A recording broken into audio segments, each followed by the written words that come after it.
Interior minister Rahman Malik, जो कि killers के साथ हैंड एंड ग्लव है, मैं प्रूव करूंगा विद डॉक्यूमेंट्स, उसकी गुफ्तगू में दिखाऊंगा। मैं आर्मी चीफ को दिखाना चाहता हूं, मैं प्रेसिडेंट को दिखाना चाहता हूं, मैं प्राइम मिनिस्टर को दिखाना चाहता हूं, मैं ISI चीफ को दिखाना चाहता हूं, क्योंकि मैं पेट्रियट पाकिस्तानी हूं।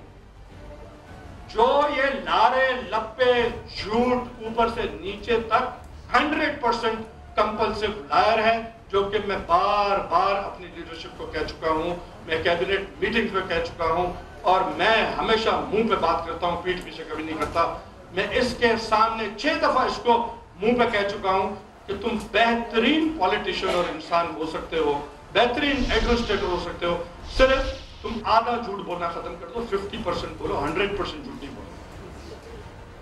इनके लिए मशहूर है कि अगर आप फोन करें और वो आपको ऐसा लगे कुछ खा रहा है और वो सेब खा रहा हो, और आप पूछें कि रहमान भाई आप क्या खा रहे हो, तो वो कहेगा मैं केला खा रहा हूं। पैदाइशी झूठा है। पाकिस्तान को अगर कोई नुकसान हुआ तो वो रहमान मलिक से होगा। इस वक्त पाकिस्तान का सबसे बड़ा दुश्मन अगर है तो रहमान मलिक है, जिसका पाकिस्तान में एक ईंट का भी स्टेक नहीं है। बहुत सी बातें कह गए मेरे भाई जोश में, वो कहते भी हैं, कहते भी रहेंगे, लेकिन मैं इतना ही कहूँगा मैं उनसे बड़ा हूँ, और जो भी उन्हें बातें की हैं मैं कैटेगोरिकली डिनाई करता हूँ। अल्ताफ हुसैन को किलर कहता हूं, अल्ताफ हुसैन की पार्टी को मैं टेररिस्ट ऑर्गेनाइजेशन करता हूं, और मैंने हर कैबिनेट में यह बात कही है कि ऑर्डर लंदन से आता है और लंदन से ऑर्डर विड्रॉ करता है तो किलिंग बंद हो जाती है। सुप्रीम कोर्ट ने आपका बंदा छोड़ दिया तो सुप्रीम कोर्ट ने एक आपके बंदे को फांसी भी लगाई हुई है, जिसका नाम है सौलत मिर्जा, जो आप लोगों के लिए गैंग को लूट करता है, साउथ अफ्रीका से, कराची से और लंदन से, जेल में बैठे हुए। वो भी, उसको क्या फांसी की सजा नहीं है? उसका क्या ब्याह करने के लिए उसको जेल रखा हुआ है? उसको फांसी की सजा है। जो मैंने ट्रांसफर किए थे उसमें 10 तकरीबन 9 या 10 ऐसे लोग हैं, मैं डॉक्यूमेंट दिखाऊंगा, जिनको फांसी की सजा हुई भी है और वो जेलों में पड़े हैं। ऐसे इशारा करते हैं कि MI5 मतलब है कि कोई हमें सुन रहा है, इसलिए मैंने एक हरकत पैदा किया। हमने कहा जी बताएं, तो कहते हैं कि जो माई बाप है अमेरिका ने यह फैसला कर लिया है कि पाकिस्तान तोड़ना है। मैं यहां बैठा हूं, मैं वेल कनेक्टेड हूं, इतने साल से मेरे मरासिम है यूरोप में भी पूरे और अमेरिका में। मुझे उन्होंने बताया कि हमने फैसला कर लिया है कि पाकिस्तान तोड़ना है। मैं और मेरी पार्टी इस फैसले में उनके साथ शामिल है। टोनी ब्लेयर को कह रहे हैं, फरमा रहे हैं कि ISI इसको डिसबैंड कर दिया जाए, खत्म कर दिया जाए, इससे पहले कि ISI और बहुत सारे ओसामा बिन लादेन प्रोड्यूस करें। जिस तरह नजर आ रहा है जो इमरान फारूक के लिए जिम्मेदार हैं, डॉक्टर इमरान फारूक मरहूम के लिए, जो कराची की स्ट्रीट पे छोटा सा खूबसूरत सा नीली आंखों वाला पठान बच्चे के कत्ल में जो लोग जिम्मेदार हैं, वही लोग मेरे कत्ल में भी शामिल होंगे और जिम्मेदार होंगे।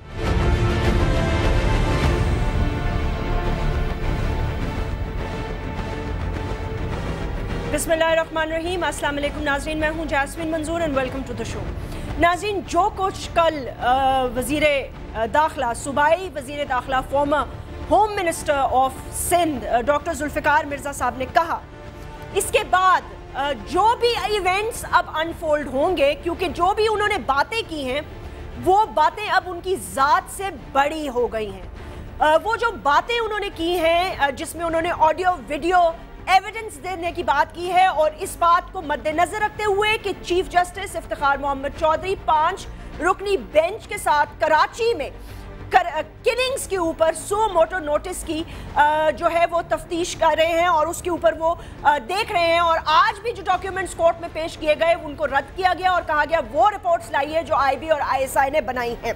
बहरहाल जो कुछ भी हुआ, जो कुछ भी कहा गया, अब इस पंडोरा बॉक्स को बंद नहीं किया जा सकता, क्योंकि हुकूमत वक्त पर अब ये फर्ज हो चुका है کہ وہ اتنے سنگین اور سنجیدہ الزامات یا قرآن ہاتھ میں اٹھائے ہوئے ایک شخص، اور کوئی عام شخص نہیں، ایک بہت ہی اہم ذمہ دار عہدے پر رہنے والا شخص، اس کے ساتھ ساتھ صدر آصف علی زرداری کا یار غار، اس کے ساتھ ساتھ میں نے کل بھی یہ کہا تھا چیئرمین بلاول بھٹو زرداری بی بی اور آصف زرداری کی جان کا تحفظ کرنے والا ذوالفقار مرزا اور اس کے ساتھ لیاری کے وہ لوگ.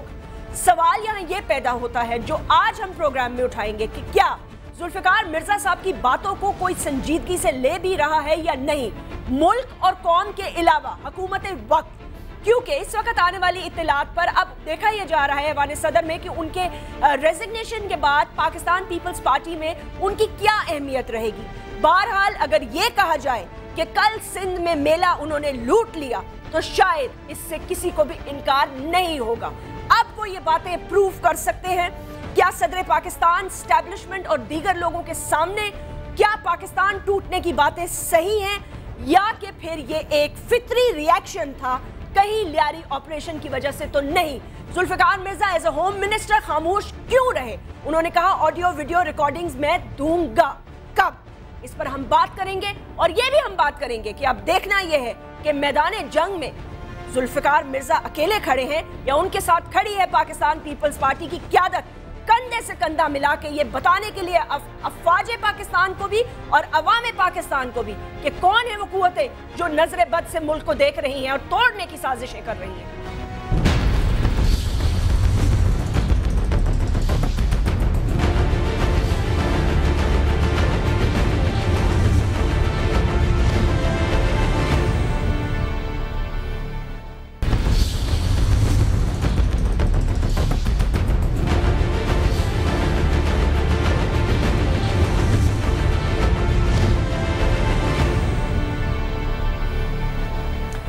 ویلکم بیک ناظرین. جیسے کہ ذوالفقار مرزا صاحب نے کل استعفیٰ دیتے ہوئے یہ کہا کہ جھوٹ کی آج جیت اور سچ کی ہار ہو گئی ہے. میں اپنے پینل سے آپ کا تعارف کراتی ہوں. ہمارے ساتھ آج جوائن کر رہے ہیں سینیٹر لشکری ریسانی صاحب. سینئر ممبر ہیں آپ پاکستان پیپلز پارٹی کے، اور یہ تو آپ جانتے ہی ہیں کہ پچھلے سال آپ نے تغمہ لینا سے انکار کر دیا یہ کہہ کر کہ بلوچ جو قتل ہو رہے ہیں اور جو بلوچستان میں آغاز حقوق بلوچستان کبھی ہوا ہی نہیں تو میں تغمے کس بات کا لوں. اسی طرح شیخ رویل اصغر صاحب ہمارے ساتھ تشریف فرما ہیں، ممبر ہیں نیشنل اسمبلی کے، پاکستان مسلم لیگ نواز کے ایک اہم رکن ہیں، اور اس کے ساتھ ساتھ شاہی سید صاحب بھی ANP سے ہمیں جوائن کریں. اسفندیار ولی صاحب نے آج 2-3 بڑی اہم باتیں کی ہیں، پروفز مانگے ہیں انہوں نے ذوالفقار مرزا صاحب کے پٹھانوں کو قتل کرنے کے حوالے سے، اس پر بھی ہم بات کریں گے. میں سب سے پہلے ریسانی صاحب، سینیٹر صاحب آپ کے پاس آنا چاہتی ہوں، آپ سے گفتگو کا آغاز کرنا چاہتی ہوں. یہ بتائیے گا کہ آپ کی پارٹی جو کہ ایک جمہوری پارٹی ہے، اس میں ہر بندے کو اپنی رائے رکھنے کا، موقف دینے کا اختیار ہے، لیکن قرآن پاک کو سر پر اٹھا کر بار بار ہاتھ رکھ کر بچوں کی قسمیں کھانا، قرآن پاک کی اتنی بڑی قسمیں کھانا، ملک 2 لاکھ ٹکڑے ہونے کی باتیں کرنا، اور اس کے بعد نتیجہ یہ نکل رہا ہے کہ جس پارٹی کے ساتھ آپ مفاہمت کر رہے ہیں اس پہ آپ کے ایک سینئر ممبر نے شدید سنگین ترین الزامات لگائے. پارٹی کو بھی ایک طرف رکھ دیں، ٹھیک ہے، ہمیں صرف پوچھنا یہ ہے کہ کیا آپ کی پارٹی پیپلز پارٹی یہ سب کچھ جانتے ہوئے ان کے ساتھ مفاہمت کرتی رہی؟ دوسرے میں یہ سوال آپ سے یہ کرنا چاہتی ہوں کہ اب آپ کی پارٹی کا موقف کیا ہے کہ یہ ذوالفقار مرزا صاحب کی اپنی ایک ذاتی رائے تھی 2.5 گھنٹے کی؟ بسم اللہ الرحمن الرحیم. شکریہ. بات یہ ہے کہ جو ڈاکٹر صاحب نے کل بات کیا وہ اگر اس پہ آپ توجہ کریں انتہائی اہم بات ہے، اور جب انہوں نے قرآن سر پہ رکھ کے بات کی تو اس کو ایز اے مسلمان ہم نے بالکل اس کو سچ سمجھنا ہے. اب بات سیاست کی نہیں ہے، ریاست کی بات ہے. اب جب ڈاکٹر صاحب نے جو باتیں کی، جو سوالات چھوڑ کے وہ اٹھے اس پریس کانفرنس سے، اب بات یہ ہے کہ ان سوالات کا جواب پاکستان کے 180 ملین لوگوں کو چاہیے، اور میں بھی ان 180 ملین لوگوں میں ایک شہری اس ملک کا، میں بھی اس بات کا مطالبہ کرتا ہوں کہ جو سوالات چھوڑ کے گئے ان کا جواب ملنا چاہیے پاکستان کے لوگوں کو. جب وہ بات کر رہے ہیں کہ اس ملک کو توڑنے کے بعد بیرون ملک ہو رہا ہے، اور جس شخص کا انہوں نے بات کی، یہ ذمہ داری डॉक्टर साहब ने अपनी सर से उतार के रियासत, इस्टेब्लिशमेंट और पाकिस्तान के सुप्रीम कोर्ट के हवाले की पाकिस्तान का आइन का आर्टिकल 6 इस बात का मुतालबा करता है कि जिन लोगों पे इल्ज़ाम लगाया गया उन लोगों को भी खुद इखलाकन पेश होना चाहिए। पहला बात ये है। दूसरा ये है कि हम इस बात को समझें कि जब डॉक्टर साहब ने बात की किसी ज़ाती जायदाद और किसी फैक्ट्री और किसी के ज़ात पे वो अलहदा बातें वो की, जो बात उन्होंने की वो बात इस रियासत के हवाले से हुआ, तो वो उनकी अब ज़ाती प्रॉपर्टी नहीं रहा। हमारे पार्टी के फिरदौस आशिक अवाम साहब ने कहा वो ज़ाती नहीं है उनका, वो अब पाकिस्तान के 180 मिलियन लोगों का प्रॉपर्टी बन गया है, वो ज़ाती नहीं है। उस पर हर पाकिस्तानी को तशवीश है और मैं भी मुतालबा करता हूँ कि इस्टेब्लिशमेंट, रियासत और पाकिस्तान पीपल्स पार्टी का आज का मुझे ये समझ में नहीं आ रही क्लियर करने में अपना किरदार अदा करें। ओके सेनेटर साहब, मैं ये क्वेश्चन अब ले जाती हूँ शेख रोहेल असगर साहब की तरफ। शेख साहब ये फरमा दीजिएगा कि अब इस बात चले, ये तो मैंने कह दिया कि अब ये बात ना जुल्फिकार मिर्जा की हद तक नहीं रही। इस बात को समझना है कि दी एलिगेशंस आर वेरी सीरियस। इसमें बैरूनी मुल्क आपके जो ममालिक हैं उनके साथ आपके राब्ते, आपकी फॉरेन जो पॉलिसी है उसका डिक्टेट, उसके साथ साथ अंदरूनी मुल्क जो आपके मामलात हैं, फिर पाकिस्तान पीपल्स पार्टी की खामोशी। इस वक्त ऐवान सदर में जो इजलास हो रहा है उसमें यह डिसाइड किया जाएगा कि क्या जुल्फिकार मिर्जा को पीपल्स पार्टी में रखा भी जाएगा या नहीं रखा जाएगा। अगर वो सच बोल रहे हैं और सारा सच बोल रहे हैं तो इस वक्त क्यों, और दूसरी बात वो अकेले क्यों हैं? अब भी वजीर आजम लंदन राब्ते कर रहे हैं मफामती पॉलिसीज चलाने के लिए, और वजीर दाखिला जिस पे संगीन तरीन इल्जामात लगाए हैं उन्होंने कि मुल्क दुश्मन करार दिया है उसको, वो मुल्क का वजीर दाखिला अभी भी है।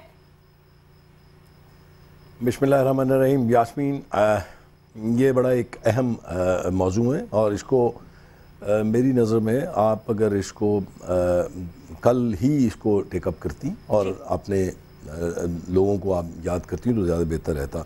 अच्छा, हर किसी का अपना नुक्ता नज़र है। मैं आपको अपनी एक बात जो बताना चाहता हूँ, बड़े ठंडे दिन से सोचिएगा। रईस रानी साहब ने बहुत बेहतर बातें की हैं, बहुत वज़नदार बातें की हैं, होना ये चाहिए। लेकिन मैं ज़ाती तौर पे जास्मीन इस चीज़ को मेरा अपना एक नुक्ता नज़र है। मैं इसको इंतहाई बुरा समझता हूँ मेरी नज़र में, क्योंकि मैंने पिछले 3.5 साल में इस कुरान मजीद को, फुरकान हमीद को मैंने मुख्तलिफ़ लोगों को मुख्तलिफ़ एतवार में उठाते हुए देखा और फिर उसका क्या हशर हुआ मैं आपको बयान कर देता हूँ। सबसे पहला कुरान उठाया गया 2008 में, और उस कुरान उठाने के बाद उसके जो आपके सामने नताइज आए वो आपके सामने थे।